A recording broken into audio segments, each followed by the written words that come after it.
नमस्कार मेरे प्यारे साथियों, मैं आप सभी का स्वागत करता हूं आपके अपने YouTube channel SSC solutions with Anuj. जैसा कि आप सभी जानते हैं, हमारा फेस 12 का पेपर चल रहा है। अब हम डिस्कस करेंगे 21 जून के सेकंड और थर्ड शिफ्ट के क्वेश्चन। फर्स्ट शिफ्ट के हम सुबह कर चुके हैं, आज हम करेंगे सेकंड और थर्ड शिफ्ट के। देखो, सबसे पहला क्वेश्चन आया था मैगस्थनीज जो है वो किसके दूत थे। तो सबसे पहले हमें पता होना चाहिए कि जो मैगस्थनीज थे, एक तो इन्होंने एक पुस्तक लिखी थी जो बहुत ही इंपॉर्टेंट पुस्तक थी, उसका नाम था इंडिका। ठीक है, आपने एक तो ये याद रखना है। मैगस्थनीक एक ग्रीक राजनयिक, इतिहासकार और नरसिंहज्ञानी थे जिनके भारत की संस्कृतियों के बारे में व्यापक लेखन में चंद्रगुप्त मौर्य ने शासन के दौरान प्राचीन भारतीयों के जीवन में अंतर्दृष्टि प्रदान की। ठीक है, उसके बाद देख लीजिए, यद्यपि उनकी एक पुस्तक थी जो इंडिका समय की धाराओं में खो गई थी, लेकिन बाद में लेखकों के साहित्यिक स्रोतों का उपयोग करके इसे कुछ हद तक पुनर्निर्मित किया गया था। तो हमें याद रखना है, क्या याद रखना है, जो मैगस्थनीज थे उनकी पुस्तक का नाम क्या था, इंडिका। और मैगस्थनीज प्राचीन भारत का वर्णन करने वाले पहले व्यक्ति थे और इसी कारण से उन्हें भारतीय इतिहास का जनक कहा जाता है। क्या कहा जाता है? भारतीय इतिहास का जनक कहा जाता है। उसके बाद अगला क्वेश्चन था, कौन से दो देशों को मैकमोहन रेखा अलग करती है? अगर हम बात करें पीओके, अफगानिस्तान और जम्मू कश्मीर, पीओके जो है वो मैकमोहन रेखा उन्हें अलग करती है। ठीक है, उसके बाद देख लेते हैं बांग्लादेश। अगर हम बात करें बांग्लादेश की, तो कौन कौन से अपने राज्य हैं जो उससे बाउंड्री शेयर करते हैं? पश्चिम बंगाल, मिजोरम, मेघालय, त्रिपुरा और आसाम। अगर हम बात करें भूटान की, अरुणाचल प्रदेश, असम, सिक्किम, पश्चिम बंगाल। अगर मैं बात करूं म्यांमार की, तो अरुणाचल प्रदेश, मणिपुर, मिजोरम, नागालैंड। अगर नेपाल की बात करें तो सिक्किम, पश्चिम बंगाल, बिहार, उत्तर प्रदेश, झारखंड। और अगर हम पाकिस्तान की बात करें तो जम्मू कश्मीर, पंजाब, गुजरात और राजस्थान। ये सारी जो है वो बाउंड्री शेयर करती हैं, ये आपको पता होनी चाहिए। उसके बाद अगला क्वेश्चन कहता है, 1773 में बंगाल का पहला गवर्नर जनरल कौन बना था? देखो, पहला बना था तो वो क्या करता था? हेजिटेट करता था। तो वॉरेन हेस्टिंग क्या बना था? बंगाल का पहला गवर्नर जनरल बना था 1773 में। 1773 में वॉरेन हेस्टिंग भारत के पहले गवर्नर जनरल नहीं आएगा, बंगाल का पहला गवर्नर जनरल बना था। ऐसे याद रख सकते हैं कि पहला बना तो उसको हेजिटेशन हुई, इसलिए उसका नाम क्या था? Warren Hasting. ठीक है, उसके बाद देख लेते हैं, बिल रिचर्डसन ने 2003-2011 तक मैक्सिको के गवर्नर के रूप में कार्य किया। लॉर्ड डलहौजी 1848 से 1856 तक भारत के गवर्नर जनरल थे और जो क्लीमेंट एटली थे वो 1945 से 1951 तक ब्रिटेन के प्रधानमंत्री से। हमसे ये क्वेश्चन पूछा जाता है कि जब हमारा देश आज़ाद हुआ 1947 में, उस टाइम पे ब्रिटेन के प्रधानमंत्री कौन थे? तो वो थे क्लीमेंट एटली, ब्रिटेन के प्रधानमंत्री थे। ये आप याद रखिएगा। ठीक है, उसके बाद आता है, उसके बाद क्या आता है? वित्त आयोग का गठन एक अध्यक्ष और अन्य सदस्यों की संख्या डैश के साथ किया जाता है।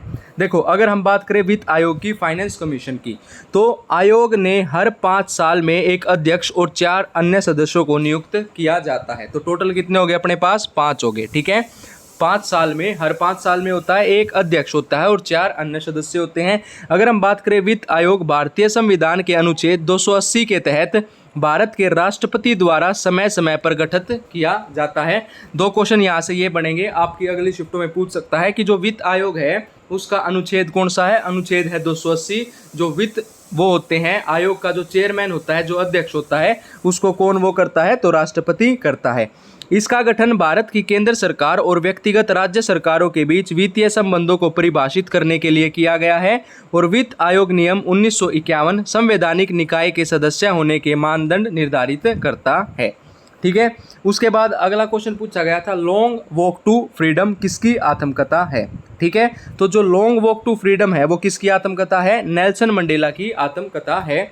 लॉन्ग वॉक टू फ्रीडम नामक पुस्तक लिखने का श्रेय दक्षिण अफ्रीका के राष्ट्रपति नेल्सन मंडेला को दिया जाता है।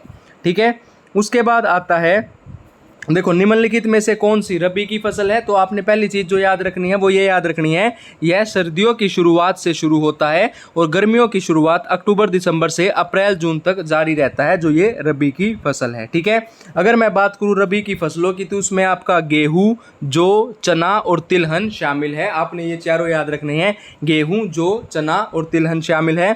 पश्चिमी शीतोष्ण चक्रवातों के कारण सर्दियों के महीनों के दौरान वर्षा की उपलब्धता इन फसलों की सहायता में मदद करती है।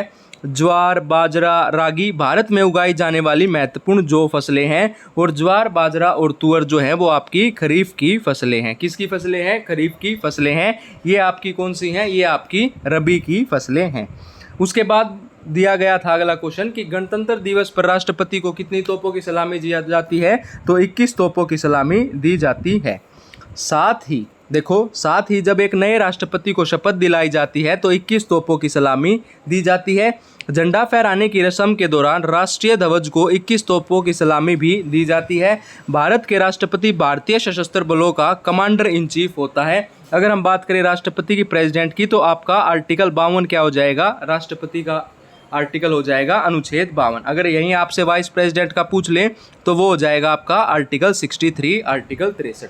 देखो, अभी राष्ट्रपति के बारे में पूछा है तो इनका इम्पीचमेंट प्रोसेस भी पूछ सकता है, तो उसका आर्टिकल होता है बच्चों आर्टिकल 61। ठीक है। उसके बाद अगला क्वेश्चन पूछा गया था, नई दिल्ली अंतर्राष्ट्रीय मध्यस्थ केंद्र का अध्ययन कौन है? ठीक है, अध्यक्ष कौन है?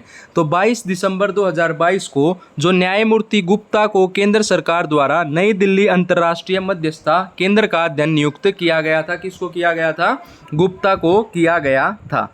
ठीक है। उसके बाद थर्ड शिफ्ट के क्वेश्चन देख लेते हैं। देखो, पहला क्वेश्चन पूछा गया था, rickets is caused due to the deficiency of. जो रिकेट्स की बीमारी होती है वो किसकी कमी के कारण होती है? तो ये हमारी विटामिन डी की कमी के कारण होती है। और विटामिन डी का जो साइंटिफिक नेम है वो क्या होता है? कैल्सीफेरोल होता है। अगर हम बात करें रिकेट्स की, तो रिकेट्स में क्या होता है? हमारा वीकनिंग ऑफ बोन्स हो जाता है। क्या हो जाती है? Weakening of bones. और ये ज़्यादातर छोटे बच्चों में देखी जाती है।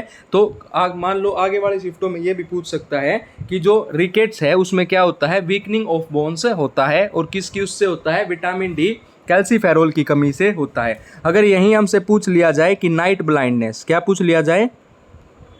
नाइट ब्लाइंडनेस जिसको कहते हैं, हम उसको पुअर विजन भी कहते हैं, और उसको हम क्या कहते हैं? एक और नाम होता है उसका जीरोथैल्मिया। ठीक है, क्या होता है? जीरोथैल्मिया। तो ये हमारा विटामिन ए की कमी के कारण होता है। विटामिन ए की कमी के कारण होता है। ठीक है। उसके बाद अगला क्वेश्चन पूछा गया था, digestion in stomach from which gland. तो जो डाइजेशन होता है वो गैस्ट्रियड ग्लैंड्स की उससे होता है, गैस्ट्रिक ग्लैंड्स की। Digestion in stomach from which gland? तो गैस्ट्रिक ग्लैंड। अगर हम बात करें स्टमक में क्या होता है? HCl उत्पन्न होता है, हाइड्रोक्लोरिक एसिड। ठीक है, जो हमारी पाचन उसमें मदद करता है। ठीक है। उसके बाद है dash introduce the civil service to India. तो सिविल सर्विस किसने इंट्रोड्यूस की थी? लॉर्ड कॉर्नवालिस ने इंट्रोड्यूस की थी सिविल सर्विस टू इंडिया। ठीक है। उसके बाद अगला क्वेश्चन आता है। अगला क्वेश्चन कहता है, where is the Sriharikota island located. अगर हमसे पूछा जाए कि श्रीहरिकोटा आइलैंड कहाँ पे लोकेटेड है, तो आंध्र प्रदेश के नेल्लोर जिले में स्थित है और बंगाल की खाड़ी से पुलिकट झील को अलग करता है। अगर हम बात करें आंध्र प्रदेश की, तो कल हमसे पूछा गया था आंध्र प्रदेश की लेक के बारे में पूछा गया था, तो लेक भी इंपॉर्टेंट है, वो ध्यान रख लीजिएगा। आंध्र प्रदेश की लेक पूछी गई थी, कोलेरू लेक। कल वाली शिफ्ट में पूछा गया था कि कोलेरू लेक जो है वो किस स्टेट की लेक है या किस स्टेट से संबंधित है, वो हो जाएगा आंध्र प्रदेश। अगर हम बात करें आंध्र प्रदेश की, तो आंध्र प्रदेश में एक फोक डांस भी होता है, उसको हम कहते हैं कुचिपुड़ी। कुचिपुड़ी फोक डांस जो है वो हमारा आंध्र प्रदेश से संबंधित है। ठीक है। अगर हम बात करें आंध्र प्रदेश की, ठीक है, ये आंध्र प्रदेश के बारे में था। उसके बाद है विष्णु गोविंद जोग किस वाद्य यंत्र से थे? तो वो वोयलिन वादक थे। क्या थे? वोयलिन वादक थे। अगर हम बात करें, एक क्वेश्चन शिफ्ट में ये पूछा गया था कि सबसे पहले जो है वो भारत रत्न किसे मिला था या किस संगीतकार को मिला था, तो एक बार ये देख लेते हैं। सबसे पहले MS सुब्बुलक्ष्मी को मिला था, शास्त्रीय गायक हैं, कर्नाटका से संबंधित है, उनको भारत रत्न मिला था 1999 में। पंडित रविशंकर को मिला था 1999 में सितार, और बिस्मिल्लाह खां जो हमारे शहनाई से संबंधित है उनको मिला था 2001 में। और अगर हम बात करें भीमसेन जोशी की, उनको 2009 में मिला था, वो एक शास्त्रीय गायक हिंदुस्तानी हैं। ठीक है। और 2024 में कितनों को मिला है? 2024 में अब की बार 5 जनों को क्या मिला है? भारत रत्न मिला है। वो आप अच्छे से देख के जाइएगा, आने वाली शिफ्टों में पूछा जा सकता है।